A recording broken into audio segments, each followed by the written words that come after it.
próximo en Radio Isla 1320. Hoy en ¿Qué es la que hay? Primer día de juicio, bueno, segundo, pero primer día de evidencia de juicio contra Tata Charbonnier. Les vengo con el resumen de todo lo que ha ocurrido hasta ahora en la sala de la jueza Silvia Carreño. También el PIB ahora dice que va a postular candidato a todos los puestos para después retirarlos. No sé, estoy confundido. Les vengo la noticia. Y del PIB, su asamblea y otros temas. Converso con Guarionex Padilla Martí y Esteban Gómez Geo en el martes de contingencia. Todo eso y mucho más en ¿Qué es la que hay? Que comienza ahora.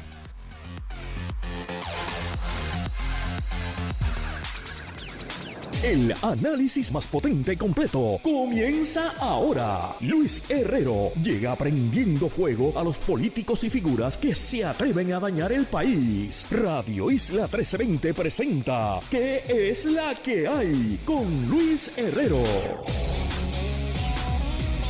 Muy buenas tardes, bienvenidos y bienvenidas a ¿Qué es la que hay? Con Luis Herrero por Radio Isla 1320. Hoy es martes 12 de diciembre del 2023. Estamos en vivo y en directo para todo Puerto Rico por el 1320 AM y su cadena para el mundo a través de radioisla.tv, nuestra aplicación para teléfonos Radio Isla Móvil y en facebook.com/Radio Isla TV. Yo soy Luis Herrero y como siempre les invito a que me sigan en todas las redes sociales como L Herrero, y recuerda que este programa lo puedes escuchar en su formato podcast. Búscalo como ¿Qué es la que hay? En tu aplicación de podcast favorita para que me escuches cuando a ti te dé la gana. ¿Y qué es la que hay? ¿De qué vamos a hablar hoy? PIB dice que postulará candidatos en todos los puestos. Primer día de evidencia en el caso contra Tata Charbonnier. Y en el martes de contingencia con Guarionex Padilla Martí y Esteban Gómez Geo hablamos de la asamblea del PIB y unos números positivos, unos números que reflejan que se redujo la emigración de puertorriqueños en los años 2021 y 2022. Pero bueno, antes de ir a los temas, vamos con algunos asuntos de interés. Ayer les comenté que en el primer día de la presidencia de Javier Milei en Argentina no se habían presentado las medidas fiscales, las primeras medidas fiscales del recién presidente, juramentado presidente Javier Milei. Bueno, pues a esta hora busqué y fui a varios websites, a varios periódicos argentinos, fui al País en España, que tiene una sección dedicada a Argentina, y por lo menos a esta hora no he encontrado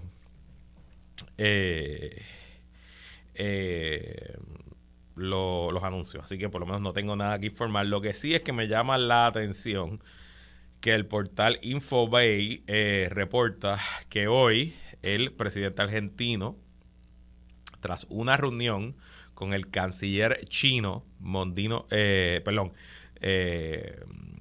con un embajador de la República China en Argentina, bueno, pues que Milei está echando para atrás sus argumentos de la campaña de romper relaciones con China y que por el contrario quiere estrechar los lazos entre la República Argentina y la República Popular de China. Dice Infobay, Javier Milei envió una carta a Xi Jinping solicitando la renovación del swap, que no sé lo que es, presumo que es un acuerdo económico entre estas partes, y la Cancillería prepara contacto directo entre ambos.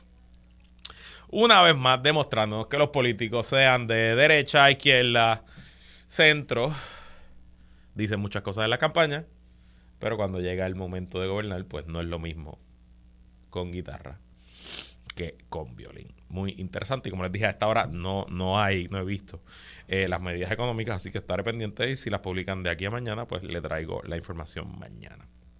Entonces, hace tiempo que no hablamos de Trump ni de sus temas legales, y no lo estoy haciendo porque realmente están todos los casos. Recuerden que Trump ha sido acusado, si no me equivoco, tiene 91 cargos, la mayoría de ellos federales y otros cargos en el estado de Georgia.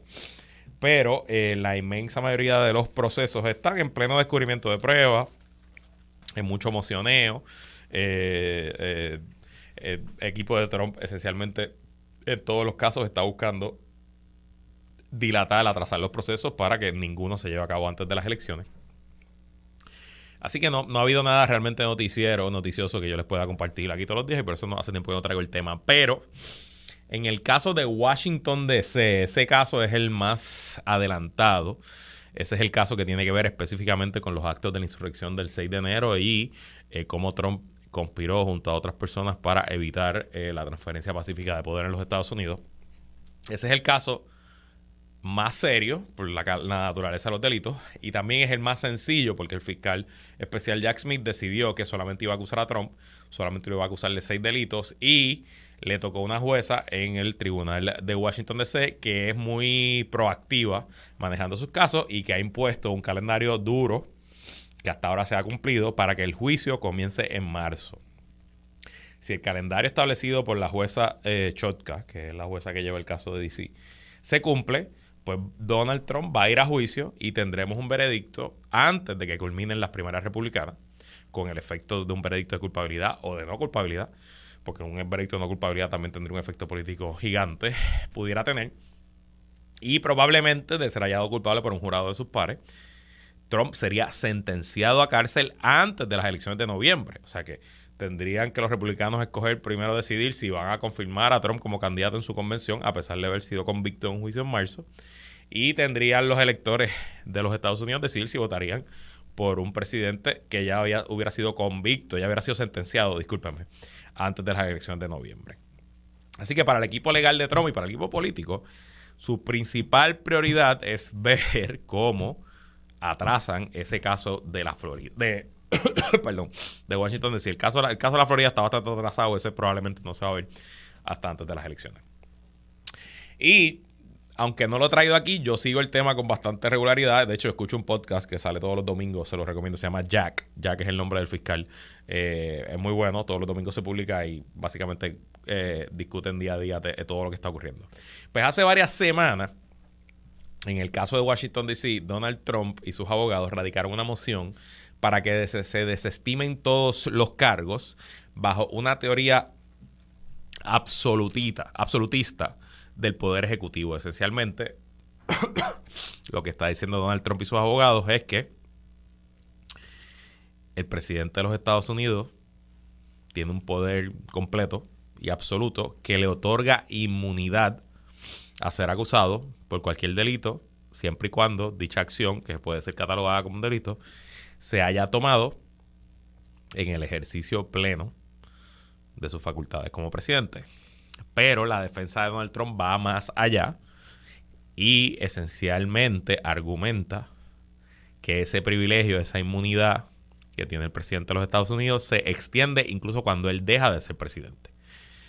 Y aunque bien es cierto que los presidentes de Estados Unidos tienen cierto tipo de inmunidad, sobre todo inmunidad civil, es bien difícil demandar a un presidente en el área civil por acciones que haya tomado como ser presidente.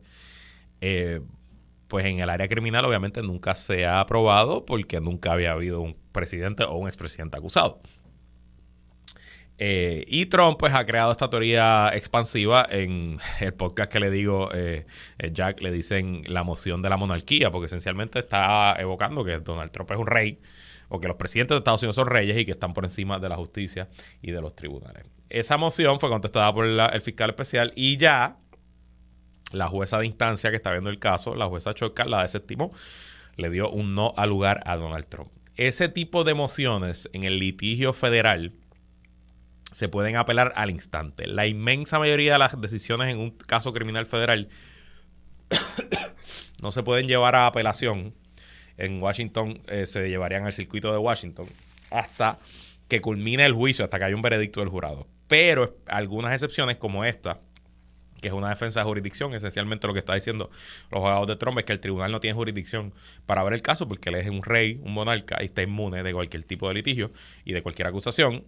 Pues ese tipo de acusación sí se puede llevar en apelación interlocutoria. Antes de que el caso concluya, se puede solicitar al tribunal de apelaciones que intervenga. Y en efecto, eso fue lo que hizo Donald Trump. Después de que le dieron no al lugar, presentó sus argumentos en el Tribunal de Apelaciones del Distrito de Washington, D.C.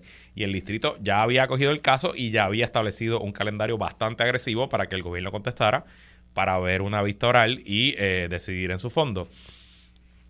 Lo curioso es que el fiscal especial Jack Smith, que obviamente sabía que la decisión de la jueza, sea cual fuera, iba a ser apelada, se movió más rápido y fue directamente al Tribunal Supremo con el argumento: Tribunal Supremo, estamos ante una situación completamente novel, un expresidente que ha sido acusado criminalmente y ese expresidente está levantando unos argumentos de poderes absolutos, de inmunidades totales, que nunca se habían visto en los tribunales de los Estados Unidos.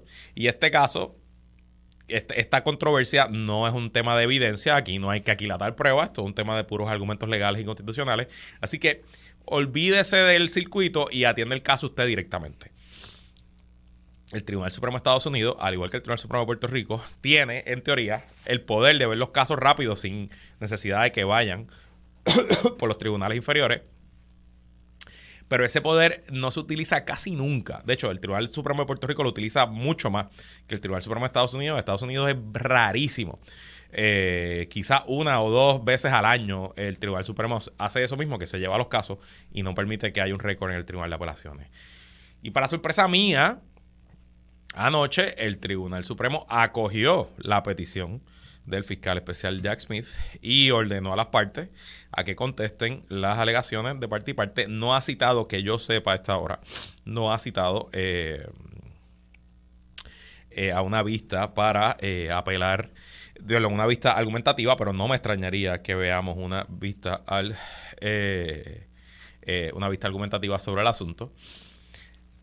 Y lo más importante aquí hay dos cosas importantes de esta decisión. Primero, que si el Tribunal Supremo le da razón a Trump, pues se acabó el caso, porque técnicamente, pues desestimado los cargos, porque el Tribunal Supremo decidiría que los presidentes de Estados Unidos son inmunes de acusaciones criminales, con las repercusiones que eso tendría, porque tendría repercusiones gigantes.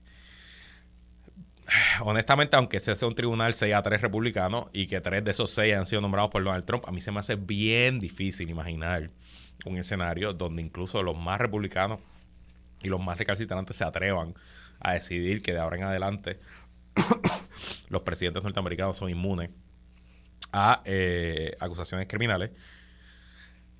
Y segundo, que yo creo que es lo más importante aquí, es que la decisión debe bajar pronto, quizás en un mes, quizás en un mes y medio.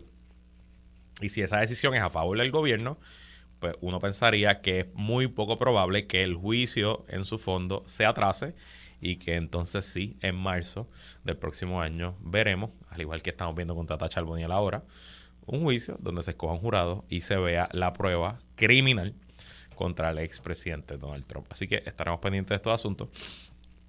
Como siempre saben, yo estos temas los sigo y los discuto y me gusta traerlos porque me parece que en la prensa de este país, la radio y todos los medios, realmente es muy poco lo que se habla de estos temas y pues afortunadamente yo tengo este programa y hablo de lo que a mí me dé la gana. Cambiando a temas locales, de verdad que me confunde. Hoy hay un artículo en la página 6 del Nuevo Día bajo el titular: el Partido Independentista tendrá candidatos para todos los puestos electivos. Esto es una historia de Valeria María Torres Nieves. Y dice Juan Dalmau: nosotros desde un inicio dijimos que postularíamos candidatos en todas las alcaldías y en el resto de las candidaturas también, de manera que no hubiese excusa de parte del bipartidismo desde la CEE para excluir al PIB de la papeleta electoral, sostuvo Dalmau Ramírez ante preguntas de la prensa. Sobre cómo viabilizarán entonces los acuerdos alcanzados con el liderato de Victoria Ciudadana, Dalmau Ramírez explicó que posteriormente a ser certificados para evitar que nos vayan a sacar de la papeleta, entonces se van a hacer las movidas correspondientes para dejar unas candidaturas vacantes para apoyar a Victoria Ciudadana y Victoria Ciudadana a nosotros en otras candidaturas. Asimismo, aunque reafirmó que en los distritos senatoriales habría un candidato de Victoria y otro del PIB, su partido presentará candidatos a los 2 escaños por cada distrito. Lo mismo aplicaría a los 40 precintos de la Cámara, en los que esperan quedar con 20 cada colectividad. En los distritos senatoriales serán 1 y 1, pero el PIB va a postular a ambos candidatos y después retirará uno. Y en los precintos representativos se habló de equidad 20 y 20, pero va a depender de unos diálogos. Si no llegamos a unos entendidos, habrá competencia fraternal. Esto fue en la conferencia de prensa el domingo, luego de la asamblea del PIB. Yo no sé si hay algo que está quedándose fuera del contexto de cómo lo recoge la prensa. El artículo es cortito, es una pequeña columna, así que a lo mejor había más cosas que dijo Juan Dalmau. Pero les confieso que me confunde y me parece que esto envía un mensaje poco claro en medio de lo que es esta alianza y lo que se ha ido cuajando en estos últimos meses y de lo que fue una exitosa asamblea el domingo pasado en el centro de convenciones. Y de esa asamblea y del PIB y la alianza y otros temas voy a hablar luego de la pausa con Guarionex y Esteban en el martes de contingencia. Pero bueno, vamos con el plato fuerte del día de hoy. Arrancó oficialmente el juicio por corrupción contra la ex representante Tata Charbonnier y su esposo, el señor Orlando Montes. Como saben, el Tribunal Federal de Puerto Rico y en ningún tribunal federal no se transmiten los procesos judiciales, ni siquiera por audio. Así que no tenemos manera de saber lo que está ocurriendo allí si no fuera porque a los periodistas les permiten entrar con su celular y algunos de esos periodistas pues nos mantienen al día a través de Twitter, literal. El resumen que voy a compartir hoy con ustedes es de la colega periodista Gelmari Rivera, de la colega estación WKQ. Pero hay varios periodistas que están allí cubriendo y como siempre les recomiendo a que mañana se levanten tempranito y busquen el resumen del periodista y también abogado Oscar Serrano en el periódico digital noticel.com, que siempre con un poquito de pique y chispa nos tiene al día con lo último en el Tribunal Federal. Pero bueno, la argumentación del Ministerio Público, recuerden, Tribunal Federal, antes de la presentación de testigos, el fiscal y los abogados tienen su turno inicial, donde esencialmente presentan su teoría del caso y le van adelantando al jurado por dónde van a ir las argumentaciones, la evidencia, etcétera. Esos turnos iniciales no representan evidencia y en teoría los jurados no se deben dejar llevar por lo que argumenten los abogados en sus turnos iniciales, pero eso es la teoría. En la práctica, al igual que un mensaje o un discurso político, esos turnos iniciales pues sirven para encajonar el caso e intentar luego, ¿verdad?, pues que el gobierno pruebe la convicción más allá, la culpabilidad más allá de dudas razonables, o para la defensa sembrar esa duda razonable que logre un veredicto de no culpable. La fiscal Catherine Fifield es la fiscal que está llevando el caso y comenzó directa, dice, según la periodista Gelmari Rivera, Tata Charbonnier y su esposo robaron $100,000 al gobierno de Puerto Rico. Cuadriplicó el salario de una empleada de gobierno para recibirlo de vuelta mediante soborno. Trataron de esconder este esquema, pero al final Charbonnier destruyó evidencia y Orlando trató de enterrarla. Creo que esa aseveración de que Orlando, el esposo de Tata Charbonnier, intentó enterrar el dinero. Miren, se acaba de acabar el primer día del juicio. Estoy viendo aquí en los monitores en el control de Telenoticias que la ex representante María Milagros Charbonnier está saliendo del tribunal junto a su abogado, el licenciado Francisco Rebollo. Está saliendo sola, no está acompañada de su esposo. De hecho, uno de los asuntos que nos enteramos hoy es que aparentemente ambos están en un proceso de divorcio y por eso las defensas las llevan separadas, el licenciado Rebollo con la representante y la licenciada Anita Gil con el señor Orlando Montes. Bueno, pues fue directo y me parece que es lo más sensación que ha generado cuando la fiscal nos dijo que el señor esposo de María Milagros Tata Charbonnier enterró parte del efectivo para intentar que los federales no lo encontraran. Y cuando esa noticia salió, un buen amigo abogado criminalista que ve casos en el Tribunal Federal me dijo: ninguna persona inocente entierra el dinero en el patio. O por lo menos así van a pensar el 100% de los jurados. Y es verdad, es una argumentación fuerte, es difícil de explicar y tiene todo el sentido del mundo que la fiscal arrancara con ese argumento, además de que obviamente tiene el efecto de generar atención mediática. El segundo argumento que trajo la fiscal Fifield es que Tata Charbonnier aumentó el salario de Frances Acevedo Ceballos. Frances Acevedo fue la otra persona acusada en este caso que se declaró culpable hace pocas semanas y que todavía no se sabe si va a testificar o no, pero que era la persona que recibió el aumento y le pagaba de vuelta, según el gobierno, a Tata Charbonnier. Pues dice la fiscal que ella aumentó el salario de Frances Acevedo Ceballos a $8,000 mensuales y que solo un representante electo ganaba más que Acevedo, el presidente de la Cámara. De hecho, Frances Acevedo, según la evidencia, el puesto oficial que tenía era de recepcionista, en la oficina de la representante y así de recepcionista cobraba $8,000 al mes. La fiscal argumenta que las autoridades federales se reunieron con Frances Acevedo Ceballos en julio de 2020 y que posteriormente a esa reunión Tata Charbonnier le recortó sustancialmente el sueldo a su empleada. Y por ahí terminó los argumentos iniciales de la fiscalía. La defensa, esencialmente tanto el licenciado Rebollo, abogado de Tata Charbonnier, y la licenciada Gil, abogado de Orlando Monte, pues lo que pidieron, que es lo que siempre piden los abogados de defensa en esta etapa, le pidieron al jurado que mantengan una mente abierta, que descarten todo lo que han escuchado en los medios hasta ahora y cualquier prejuicio o presunción que tengan sobre la representante, y que ellos estaban confiados que, desfilada la prueba, van a poderle probar al jurado que aquí no se cometió ningún delito y que sus clientes son inocentes. En el caso de Orlando Montes, esposo de Tata Charbonnier, su abogada también quiso dejar claro al jurado que su esposo no era político, que no tenía acceso a las cuentas de banco y que, pues un poco tirándole la culpa a su esposa y esencialmente tratando de decir que él no sabía lo que estaba ocurriendo. Terminados los argumentos iniciales, la fiscalía sentó a la primera testigo, una señora de nombre Sheila Mangual Monzón, psicóloga clínica que ejerce en la práctica privada. En este caso, el interrogatorio directo lo lidera la fiscal María Montañez. Sheila Mangual Monzón era empleada del Fondo del Seguro de Estado, donde también trabajaba el esposo de Tata Charbonnier, y consiguió que en el 2019 el fondo le diera un destaque para irse a trabajar a la oficina de la representante Charbonnier en carácter de directora de oficina.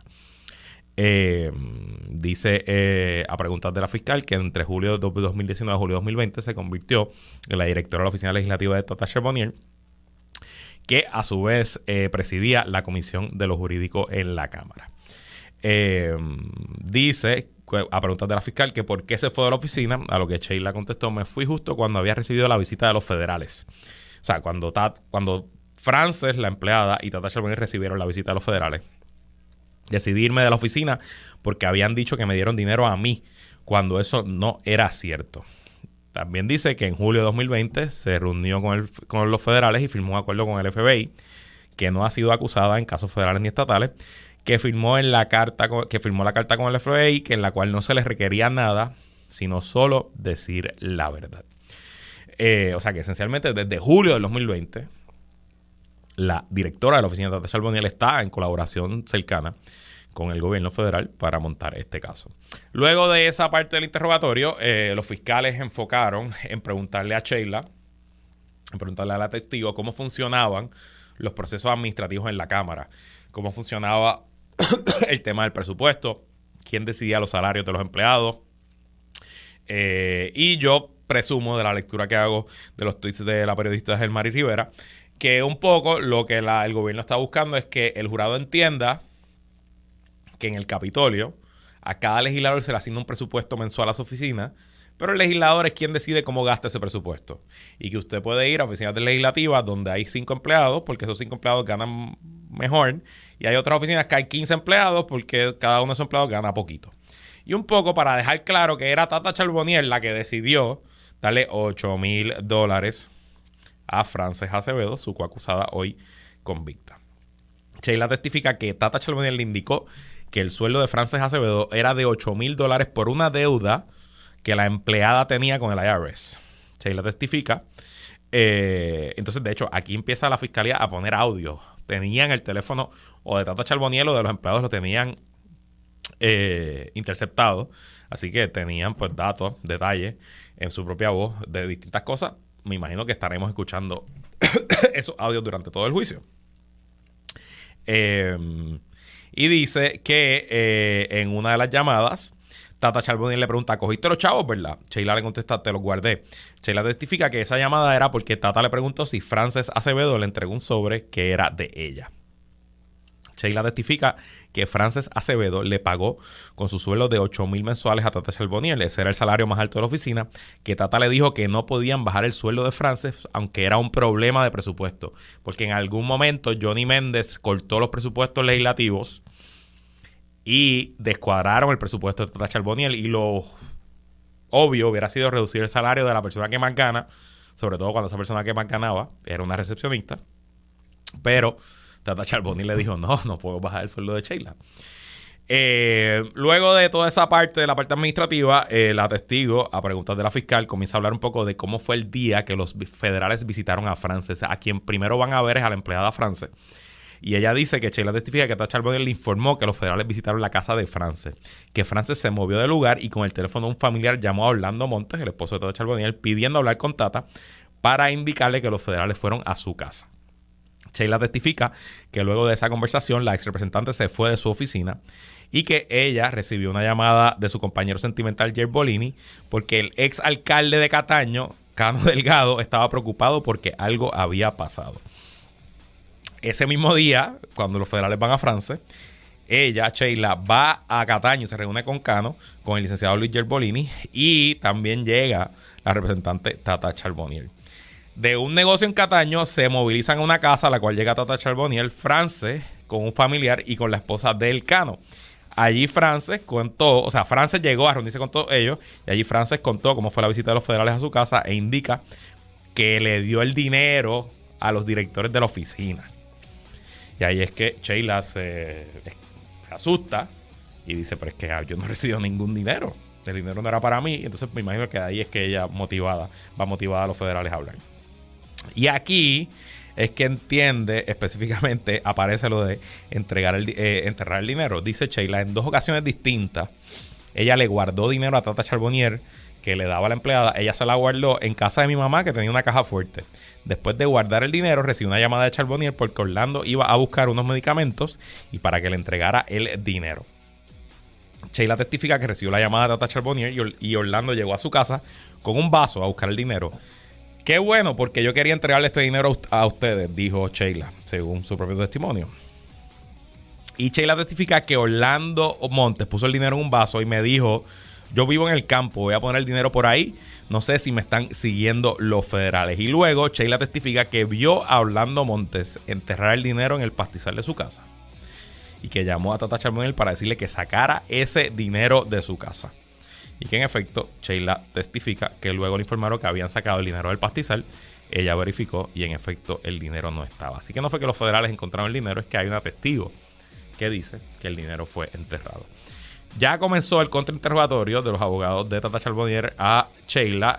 Su contrainterrogatorio pues no me va a dar tiempo de discutirlo, así que vamos a una pausa y mañana seguimos con el resumen del caso de Tata Charbonnier. Cuando regresemos conversamos con Wario y Esteban en el martes de contingencia.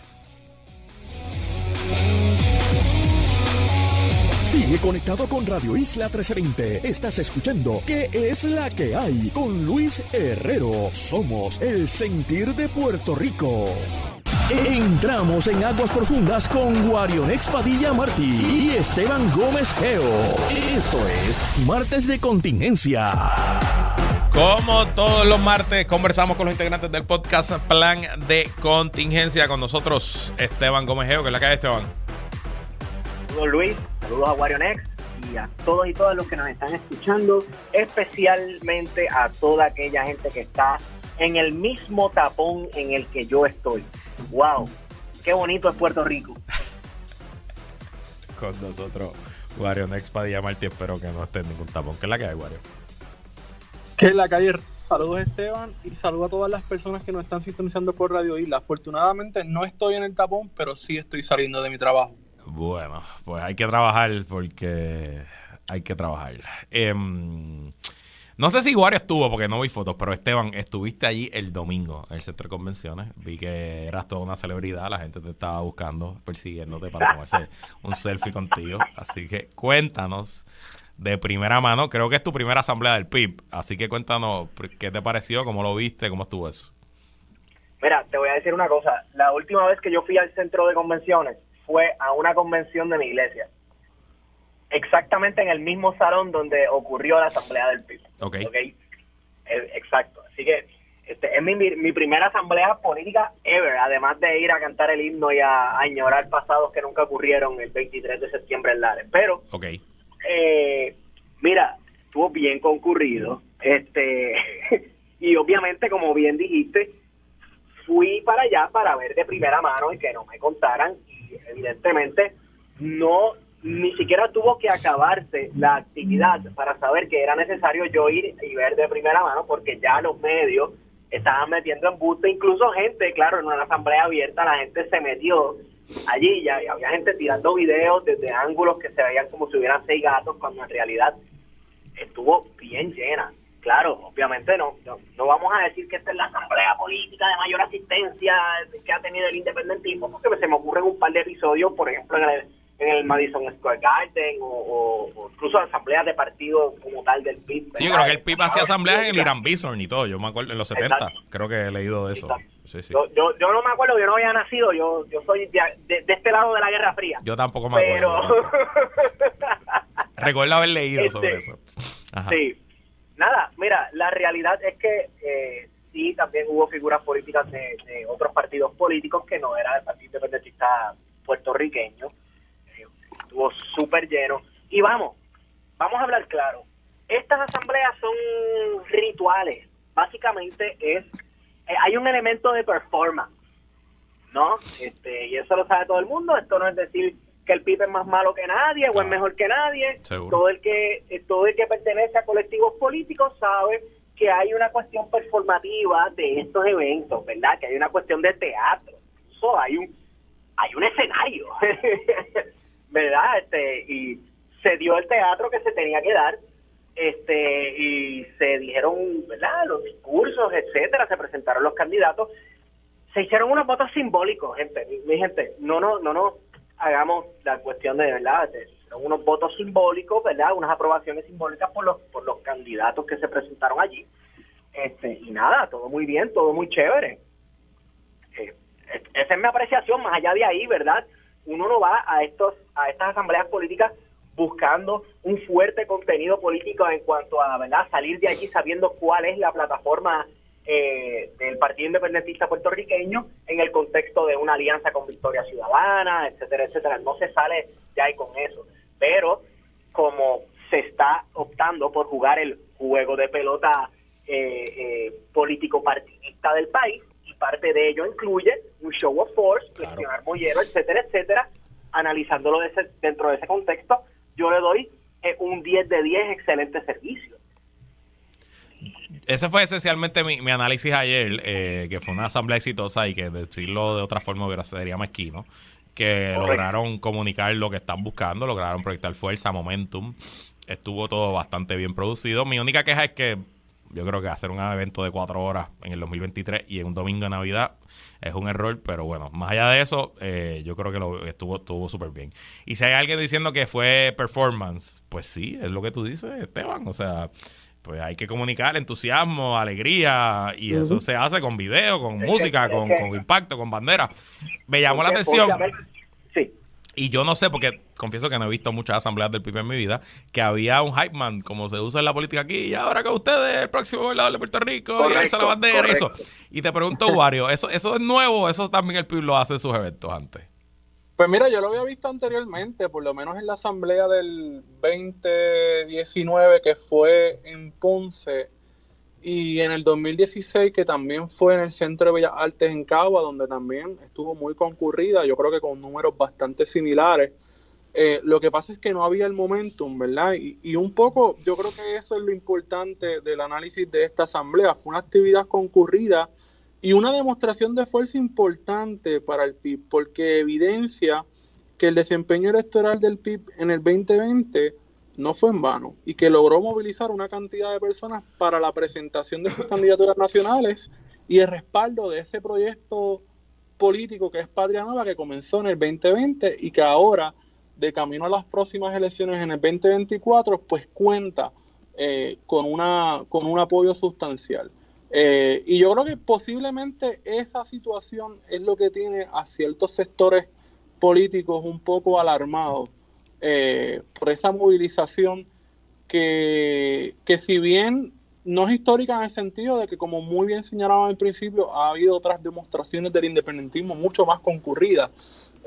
La asamblea del PIB de Irán Bison en el 72 reunió a 30,000 personas, la marcha contra los gobernadores en el 72 reunió cerca de 80, el Madison Square Garden del PCP reunió cerca de 40,000 personas en Nueva York. Así que hay unas demostraciones históricas del independentismo, pero esta es importante, ¿verdad?, en la coyuntura actual en la que nos encontramos de este siglo.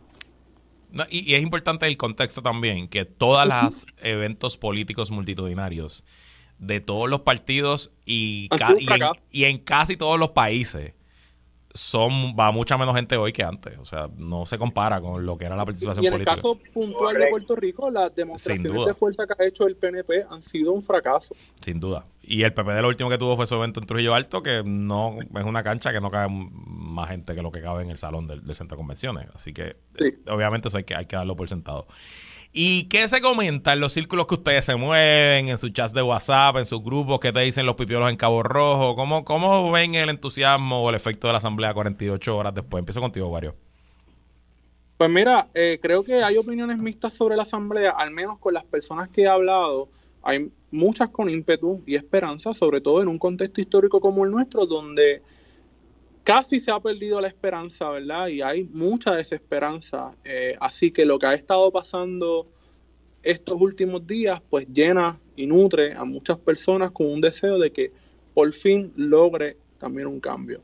Pero de la misma forma que te digo eso, tengo personas que me han dicho que no les simpatizó para nada que Juan sea la figura de consenso o de unidad, particularmente por lo que sucedió en el verano del 2022 y por otros incidentes, puntualmente con el trato que hubo con la juventud, con un sector de la juventud del PIB, de parte de Juan y del liderato. Y creo que esas son opiniones, ¿verdad?, importantes a considerar, y que el partido, ¿verdad?, y la alianza en términos generales también debe tomar en consideración. Interesante eso que traes, y obviamente algo que ha pasado por debajo del radar, pero recordar que pues una cosa es lo que se presenta en tarima y otra cosa es lo que puede estar pasando al interior de una organización. Y Esteban, ¿qué te cuentan a ti? ¿Qué te dicen en el chat de la iglesia? Cero comentarios, cero comentarios en el chat de la iglesia. Ni positivo ni negativo. Ni positivo ni negativo, nada en lo absoluto.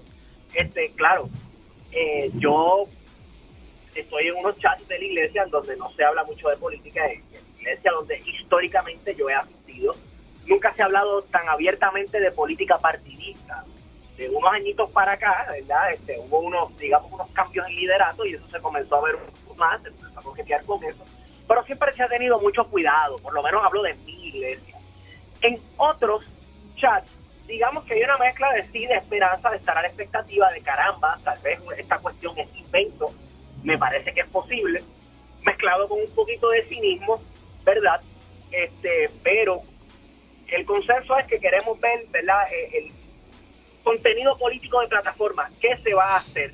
¿Verdad? En Puerto Rico está sucediendo algo se está repitiendo algo que ya ha sucedido en otros lugares de Latinoamérica, ¿verdad? Tarde o temprano iba a llegar a Puerto Rico, y era que unos sectores se iban a unir para conformar una nueva izquierda, y hay que ver qué rumbo toma esa nueva izquierda. Si a eso se le puede llamar izquierda, algunos le llamarían, ¿verdad?, un tipo de izquierda indefinida, en el sentido de que no necesariamente tiene unos proyectos sólidos, ¿verdad?, una visión de futuro, una visión nacional, ¿verdad?, más allá de, pues, vamos a sacar a esta gente que está en el poder, que nos tiene la vida arruinada. Se le llamaría, ¿verdad?, algún tipo de izquierda indefinida. Lo mismo con las derechas, ¿verdad?, que se ha estado comentando mucho sobre la figura de liderato dentro de Proyecto Dignidad, ¿verdad?, con este señor, el alcalde de San Sebastián. Así que en Puerto Rico se está repitiendo unos fenómenos que se han repetido en toda Latinoamérica y que no estamos exentos de ellos. Somos Latinoamérica, ¿verdad? Yo creo que este proceso electoral lo va a demostrar mucho más. Pero bueno, una expectativa, esperanza y una gotita de cinismo. Es que pues sin cinismo no hubiera este panel, no hubiera este programa de radio, así que siempre tenemos que tener. Yo no existiera sin cinismo. Probablemente. Vamos a la pausa y regresamos con más, que es la que hay. Sigue conectado con Radio Isla 1320. Estás escuchando ¿Qué es la que hay? Con Luis Herrero. Somos el sentir de Puerto Rico. Seguimos con el análisis en Radio Isla 1320. ¿Qué es la que hay? Con Luis Herrero. Regresamos y seguimos conversando como todos los martes con Wario Next, Padilla Martí y Esteban Gomejeo de En el Martes de Contingencia. Bueno, cambiemos de tema. Esta semana el Instituto de Estadísticas de Puerto Rico publicó su informe anual, el perfil del emigrante que estudia la emigración en Puerto Rico, y para mi sorpresa en el 2022 se fue menos gente de Puerto Rico desde por lo menos el año 2005. Según los números, los datos que divulga la más reciente edición del perfil del migrante demuestra que la pérdida poblacional fue de 27,000 personas en el 2021 a 16,000 en el 2022. No se había visto una merma similar desde que comenzaron a hacer estos análisis en 2005, cuando hubo una baja neta de 12,000 personas, destacó Alberto Velázquez Estrada, gerente senior de proyectos estadísticos del Instituto de Estadísticas. Desde el año 2005, ningún valor había estado por debajo de 20,000 en cuanto a la migración neta, sostuvo Velázquez Estrada, quien destacó que la virtud del estudio es que se hace periódicamente, lo que les permite analizar tendencias en el tiempo, y es ahí donde podemos identificar si se mantuvo o un aumento o decreció, como es el caso de estos últimos 2 años de información disponible. ¿Le sorprende que haya bajado el flujo de la emigración, Esteban? Bueno, me sorprende, pero la realidad es que yo no soy tan diestro en los asuntos de estadísticas. A ellos tendría que consultar con alguien como nuestro amigo Alexis Santos Lozada. Sin embargo, eso hay que ver, ¿verdad? Cuáles son los estados que los puertorriqueños van mayoritariamente y cuáles son las condiciones económicas y sociales en esos estados. ¿Verdad? Que tal vez hay una merma de puertorriqueños yéndose para allá. Hay que ver también cuántos puertorriqueños han vuelto. Pero sí, a principio, ¿sabes? A primera, sí me sorprende. Wario. Pues mira, yo por un lado te puedo decir que sí me sorprende los números, pero me parece que debemos de, ¿verdad?, fijarnos un poco en la situación económica, tanto de Puerto Rico como Estados Unidos, para quizás buscar alguna respuesta a esa merma migratoria. Lo primero que creo que podemos apuntar es el asunto de la pandemia y la presencia fuerte que hubo del Estado en esos momentos de la pandemia con sus distintos paquetes de ayuda que contribuyeron ciertamente a las economías individuales de miles de familias puertorriqueñas, pero también a la economía en general. Y lo segundo tiene que ver con el proceso tan fuerte de inflación que hemos tenido los últimos 3 años y sus posibles repercusiones que ha tenido sobre ese flujo migratorio hacia los Estados Unidos. No es negocio, ¿verdad? Ciertamente, porque no solamente las cosas están caras en Puerto Rico, también lo están en Estados Unidos, que también ha estado pasando, ¿verdad?, por una crisis económica, como parte de una crisis económica global que ha estado afectando a diversos países, no necesariamente de la misma forma, pero que sí los está afectando.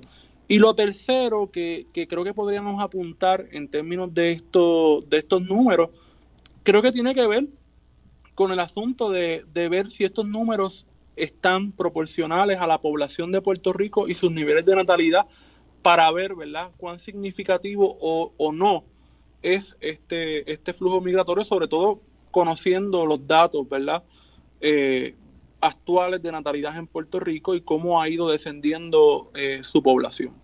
Es interesante porque en el artículo se entrevista a Raúl, ¿cuál rápido es Raúl? Que es un demógrafo bastante conocido y yo lo tengo aquí en el programa, disculpen que se me escapa el nombre.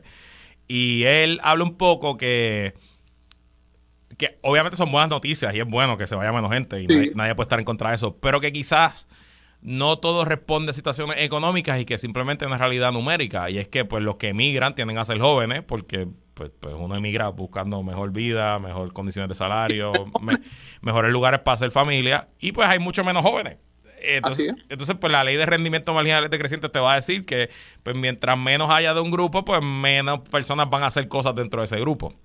Así que te confieso que cuando vi el titular me puse contento, y cuando leí a Raúl no me puse tan contento porque dije, tienes razón. Pero por otro lado, creo que sería innegable y creo que sería injusto incluso no aceptar que en Puerto Rico, por lo menos las estadísticas oficiales nos dicen que estamos con el desempleo más bajo en nuestra historia, que el empleo privado sobrepasó el 1.000.000 de personas y lleva en más de 1.000.000 de personas ya por más de 2 años. Que Mira, se siente y se ve cierta pujanza, proyectos de construcción. Todavía hoy tú ves negocios que están reclutando en todos lados. Y yo no sé cuánto de eso está afectando ahí. No sé cómo lo ven. Wario, ¿vas a decir algo? ciertamente tenemos que reconocer por un lado que hay mucho empleo precario en Puerto Rico, pero ciertos sectores económicos y privilegiados del país tenían un discurso en contra del aumento salarial que no fue mucho, fue una bobería, pero ciertamente eso hizo que mucha gente quizás, ¿verdad?, desde esa perspectiva tuviese la posibilidad de integrarse en términos formales a trabajar. Porque no podemos perder de perspectiva que la economía informal en sus diversas manifestaciones y de la que no tenemos muchos datos sigue siendo posiblemente el sector más grande de la economía puertorriqueña. Sin duda. Pero el empleo formal, pues ciertamente uno ve que hay muchísimas ofertas de trabajo y que están relacionadas precisamente con ese aumento salarial. ¿Cómo lo ves, Esteban? Bueno, nuevamente, no sabría decirte, pero sí, yo creo que reiterar lo que dijo Wario, hay menos desempleo, pero ¿cuáles son los tipos de empleo que hay?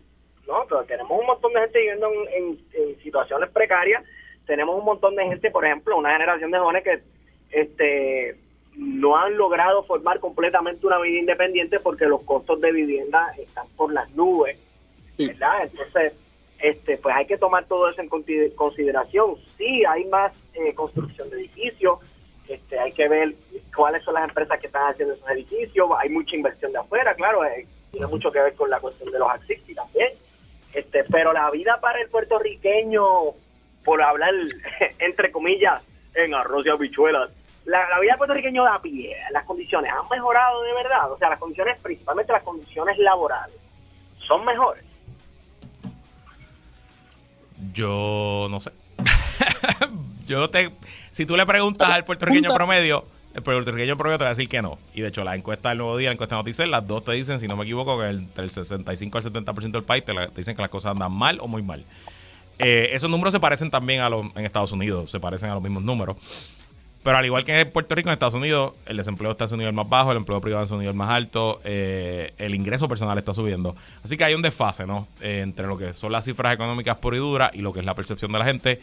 Y bueno, como se dice y se repite ad nauseum, en parte porque es verdad, en la política la percepción es la realidad. Correcto. Y la realidad es que el tiempo se nos acabó, así que gracias por estar aquí, Esteban Gómez. Gracias por tenerlo, Luis. Wario Next Padilla Martí, gracias por estar aquí. Gracias por la oportunidad siempre. Y gracias a todos y todas por sintonizar otra edición más de ¿Qué es la que hay con Luis Herrero por Radio Isla 1320? Lo próximo, el informe del tiempo con Suheili López Belén. Hasta mañana.